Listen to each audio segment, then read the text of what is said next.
గలిగారు ఎప్పుడు ఈ సీటు ఉంటదో మళ్ళీ వేరే వాళ్ళు వస్తారు ఇవన్నీ కూడా చాలా చర్చలు జరిగాయి 6 నెలలకు మారతారు అని చెప్పేసారు దాంట్లో కూడా 2 ఏళ్లు కంప్లీట్ చేసుకోగలిగారు అంటే నిజంగా ఆ స్థాయిలోనే ఆయన ఉన్నారు ఇప్పుడు కూడా అలా తొక్కుకుంటూ వస్తాను కాబట్టే మళ్ళీ ఇంకొక టర్మ్ కూడా నేనే ఉంటానన్న కాన్ఫిడెన్సా లేకపోతే కాంగ్రెస్ పార్టీ పరిస్థితి పశుపతి గారు అన్నట్టు దేశవ్యాప్తంగా బాగోలేదు కాబట్టి ఉన్న రాష్ట్రాన్నైనా నిలుపుకుందాము అది రేవంత్ వల్లే సాధ్యము అని అధిష్టానం భావించి ఆయనకు ఆ ఫ్రీ హ్యాండ్ ఇచ్చిందా ఏ ధైర్యంతో ఏ కాన్ఫిడెన్స్ తో ఆయన పదే పదే ఈ మాటలు అంటున్నారు అదే మేడం మేము ఒకటే కరెక్ట్ మేము ఏం చెప్తున్నామంటే ఈరోజు ఇక్కడ ఉన్నటువంటి పార్టీలు ఎవరైనా విమర్శించినా ఏమైనా చేసినా కూడా ప్రజలకు అక్కర్రాని పనులు చేసిండ్రు వాళ్ళందరూ కూడా ఈరోజు బీజేపీకి ఒక స్టాండ్ లేదు బీఆర్ఎస్ పార్టీకి ప్రతిపక్ష హోదా ఉన్నా కూడా ప్రతిపక్ష నాయకుడు ఏంటి ఆయన ఎక్కడ ఉంటాడో ఎవరు ఉంటారో ప్రజలకు కూడా తెలియదు ఒక కాన్స్టిట్యున్సీకి ఒక ఎమ్మెల్యే కొరత అయితే ఉంది సో ఇక్కడ చాలా క్రిస్టల్ క్లియర్గా ఏంటంటే ప్రజలకు పనిచేసే వాళ్ళు ఎవరు అనేది చాలా స్పష్టంగా కనబడుతుంది ఇంతకుముందు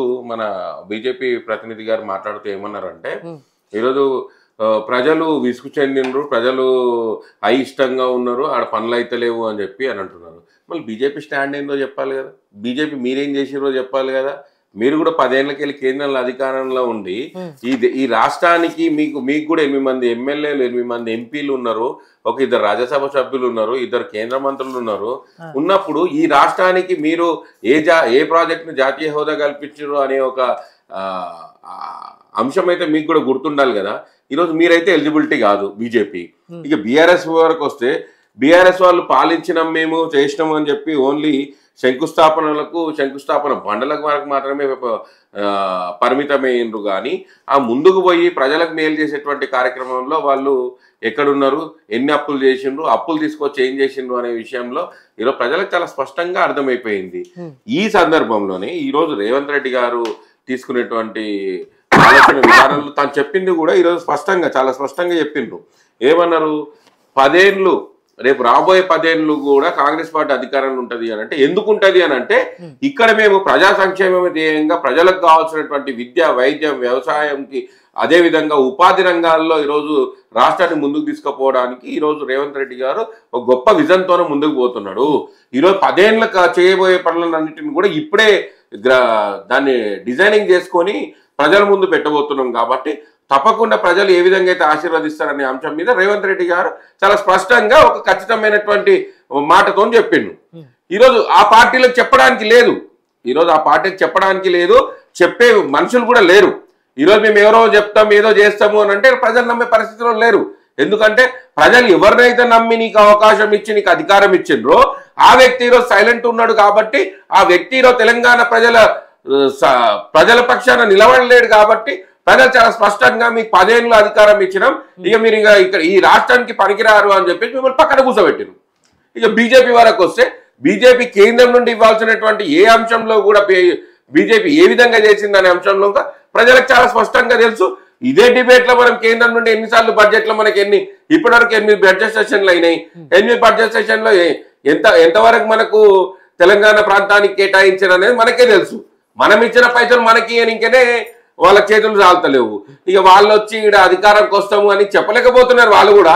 ఎందుకు అని అంటే వాళ్ళు చెప్పిన స్టాండ్ లో వాళ్ళు నిలబడలేరు కాబట్టి ఈరోజు బీసీ ముఖ్యమంత్రి అని వాళ్ళు కూడా అన్నారు ఎవరికి ఇచ్చిందంటే రాష్ట్ర అధ్యక్షుల పదవి ఎవరికి అదే ఇప్పుడు వాళ్ళు ఎంత స్పష్టంగా వాళ్ళు ఏంటంటే మొన్న ఎమ్మెల్సీ ఎన్నికలు ఏదో గెలిస్తే దాన్ని వీళ్ళ ఖాతాలు వేసుకుంటారో వాళ్ళు ఏ పార్టీలకు ఎన్ని నిలబడ్డా గెలిచేటోళ్ళే వాళ్ళకి కేఏపాల్ పార్టీలకు పోయినా కూడా వాళ్ళు అదే గెలిచే క్యాండిడేట్ వాళ్ళు కాబట్టి ఆ విజయాన్ని వాళ్ళేదో మా విజయమే అన్నట్లుగా వాళ్ళు గొప్పలు చేసుకోవడం కూడా అది కూడా కరెక్ట్ కాదు ఇక బీఆర్ఎస్ వాళ్ళకేమో వీళ్ళ చాప్టర్ క్లోజ్ అయిపోయింది ప్రజలే చర్మగీతం పాడినరు దేకలేంగే అన్నారు వాళ్ళు ఎన్ని కండువలు ఊపినా ఆ కండువలను తీసి పక్కన వాడేశారు ప్రజలు అనేది చాలా స్పష్టంగా నిర్మమాటంగా ప్రజలు చెప్పారు మేము ఇప్పుడు కూడా చెప్తున్నాం ప్రజలకు పనిచేస్తాం ఇప్పుడు పనిచేస్తాం రాబోయే రోజుల్లో కూడా పనిచేస్తాం పశుపతి గారికి తెలియదా ఎన్ని అప్పులు చేసుకొచ్చిండ్రు ఎన్ని అప్పులు చేస్తే ఎన్ని అప్పులను సకాలంలో చేరుస్తున్నాము అదేవిధంగా జీతాలు ఎట్లిస్తున్నాము ఈరోజు సార్ చెప్తున్నాడు మా ఫీజులు బకాయిలు ఉన్నాయి ఈరోజు కాలేజీలకు స్కూళ్ళకు బకాయిలు ఉన్నాయి అని అంటే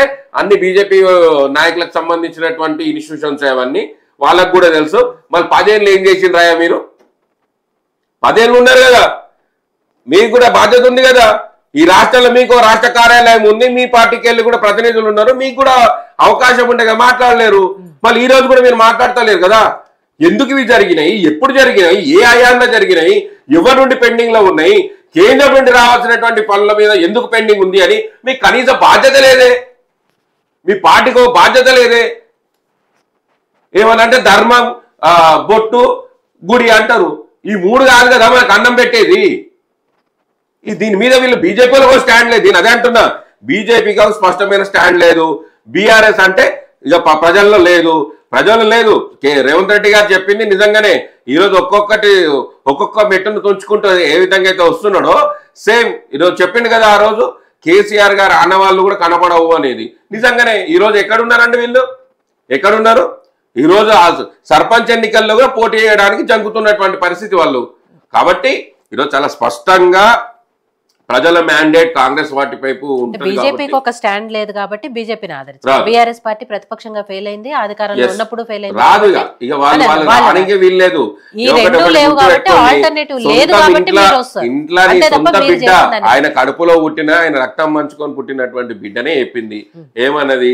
కాళేశ్వరం వల్ల ఏం జరిగింది, ఏం దోచుకున్నారు, ఎవరేం చేసిండ్రు అని. ఫస్ట్ ఆ పంచాయతీ తెంపుకొని ప్రజలకు రావాలి. ఆ పంచాయతీ తెంపుకొని ప్రజలకు రావాలి అంటే సాధ్యం కాదు. ఎందుకంటే వీళ్ళకి డబ్బే మార్గం, డబ్బే ధ్యేయం వీళ్ళకు. కానీ అక్కడ ఉండేటువంటి నిజమైన కార్యకర్త, నిజమైన నాయకులు వాళ్ళందరూ వాళ్ళ అంతర్మదనం జరుగుతుంది. మొన్న చూసినాం కదా, దీక్షా దివస్ ని ఎంత అపాస్యం చేసిండ్రు. ఈరోజు దీక్షా దివస్ ని మరి మీరు అదేందో పరేడ్ గ్రౌండ్ లో చేయొచ్చు కదా. మీ పార్టీకో లక్షల మంది సభ్యత్వం ఉండే, మీ పార్టీ పైసలు లేకుండేనా? దీక్షా దివస్ అనే కార్యక్రమాన్ని పెద్ద పరేడ్ గ్రౌండ్ లోనో, జిమ్ఖానా గ్రౌండ్ లోనో, నిజాం కాలేజ్ గ్రౌండ్ లోనో, సరే జాగ జరపకపోతే ఎన్టీఆర్ స్టేడియంలోనో చేసేది ఉండే. ఎందుకో పార్టీ కార్యాలయంలో పెట్టి దానికి కేసీఆర్ ముక్కు వస్తా, కేసీఆర్ ని దడదడలాడిస్తా, హైదరాబాద్ కి రాని అని అన్నోని సభాధ్యక్షత చేపిస్తావు. ఉద్యోగంలో ఏ రోజు పనిచేయని వాళ్ళతో మైకులు పట్టించి నువ్వు ఏదో గొప్పలు బీరాలు వాళ్ళతో రీల్స్ చేపిస్తే అదే గొప్ప పని అనుకుంటున్నారా? ఎంతమంది ఉద్యమకారులు బాధపడ్డారో అన్నకు తెలియదా? అన్న కూడా ఉద్యమకారుడే కదా, ఫస్ట్ నుంచి పనిచేసినటువంటి ఉద్యమకారుడు. నేను ఏమంటున్నా అంటే వీళ్ళకి చిత్తశుద్ధి లేదు. వీళ్ళు ఈ రోజు ఉద్యమకారులకు న్యాయం చేస్తారంటే నిజంగా ఈరోజు రేవంత్ రెడ్డి గారు ఉద్యమకారులకు న్యాయం చేయడానికి ఆయన సంకల్పం చేసుకొని ఉన్నాడు. బాధప్తా ఆయన ఒక ఉద్యమకారుడే. తెలంగాణ రాష్ట్రం కోసం మొట్టమొదటిగా కేసీఆర్ గారు పార్టీ పెట్టినప్పుడు పనిచేసినటువంటి నాయకుడు. ఈరోజు తెలంగాణ అంశం మీద తెలంగాణ కోసం పోరాటం చేసిన వాళ్ళు ఆయన కూడా ఉన్నాడు. కాబట్టి వీళ్ళు పేటెంట్ గా మేమే తెలంగాణ సెంటిమెంట్ వస్తుంది, మేమే తెలంగాణ సెంటిమెంట్ భుజాన్ని వేసుకొని అది చేసుకుంటాము అని అంటే ప్రజలు నమ్మే పరిస్థితుల్లో లేరు అనే అంశం మీద రేవంత్ రెడ్డి గారికి చాలా గొప్ప విజన్ ఉంది. ప్రజలకు ఏం చేయాలనే ఆలోచన మీద రేవంత్ రెడ్డి విజన్ ఉంది. కాబట్టి ఈరోజు ముఖ్యమంత్రిగా తను ఉంటా ఇంకో 10 ఏళ్ళు అనే మాట చెప్పిండు అంటే దాంట్లో స్పష్టంగా చెప్పిండు అనే విషయాన్ని మన కళ్ళ ముంగట కనబడుతుంది. రవి గారు, మీరు ఏదైతే ఉద్యమకారులను పట్టించుకోలేదు, బీఆర్ఎస్ పార్టీ మొన్న దీక్షా దివస్ లో కూడా చేసి చేశారు. మరి అసలు ఉద్యమకారుడు కాదు, తెలంగాణను వ్యతిరేకించిన రేవంత్ రెడ్డిని మీరు ముఖ్యమంత్రి ఎందుకు వ్యతిరేకించిండండి? ఎక్కడ వ్యతిరేకించలేదు? టీఆర్ఎస్ పార్టీలో వ్యతిరేకించిన నాయకులు ఎంతమంది చేయలేదు, ఎంతమందికి మంత్రి పదవి ఏమంటారు? రేవంత్ రెడ్డి గారు టీఆర్ఎస్ పార్టీ మొదట తెలంగాణ అంశం మీద అప్పుడు ఉద్యమ పార్టీగా ఉన్నప్పుడు ఆయన అక్కడ నాయకుడు, మహబూబ్ నగర్ జిల్లా నుంచి ప్రాతినిధ్యం వహించినటువంటి ముఖ్య నాయకుడు. అక్కడ నల్గొండలో సభలు జరిగినప్పుడు కూడా అత్యధిక మంది ప్రజల్ని తీసుకుపోయి తెలంగాణ వాదాన్ని వైపు తీసుకుపోయినటువంటి వ్యక్తి. అతనితో పాటు ఉన్నటువంటి కేవీఎన్ రెడ్డి గారు, పెద్దారెడ్డి గారు ఇప్పుడు కూడా అక్కడే ఉన్నారు, కాంగ్రెస్ పార్టీకి ఇప్పుడు ఉన్నారు. వాళ్ళందరూ కూడా అక్కడ పనిచేసినటువంటి నాయకులు. కానీ ఈరోజు ఆ తెలంగాణ ఉద్యమంలో పనిచేసిన వ్యక్తే కదా.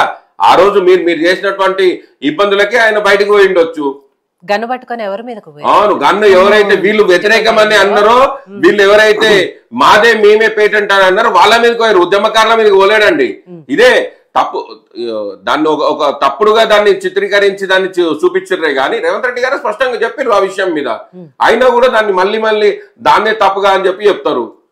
అది అయితే తెలంగాణ అనుకూలమే, తెలంగాణ ఉద్యమకారుడు రేవంత్ రెడ్డి గారు. తెలంగాణ రాష్ట్రానికి ముఖ్యమంత్రి రేవంత్ రెడ్డి గారు తెలంగాణ రాష్ట్ర ప్రజల అభియోగం మేరకే, వారి అభిష్టం మేరకే ఈ రోజు ముఖ్యమంత్రి పదవిలో ఉన్నారు. మీరు పదే ఉద్యమకారులను బీఆర్ఎస్ పార్టీ మోసం చేసింది ఉద్యమకారులను మోసం చేసింది కాబట్టి ఉద్యమంలో కీలకంగా పనిచేసినటువంటి ఉద్యమకారులందరే రేవంత్ రెడ్డి గారి నాయకత్వాన్ని బలపరిచిండ్రు. ఈ రోజు రేపు రాబోయే రోజుల్లో కూడా ఉద్యమకారులకు అందరికీ కూడా న్యాయం జరగబోతుంది. ఇది రేవంత్ రెడ్డి గారి చేతుల్లోనే జరగబోతుంది. సో విజయసాగర్ గారు మీరు కూడా సారే కావాలంటున్నారు, కారే కావాలంటున్నారు, పల్లెల్లో మళ్ళీ మళ్ళీ కారే కావాలంటున్నారు, ఇవన్నీ కూడా మీరు కూడా పాటలు రాసిరే చేశారు. కానీ సార్ అసలు ఫామ్ హౌస్ లోంచి బయటకు వస్తలేరు కాబట్టి అసలు బీఆర్ఎస్ పార్టీనే వద్దనుకుంటున్నారు, బీజేపీ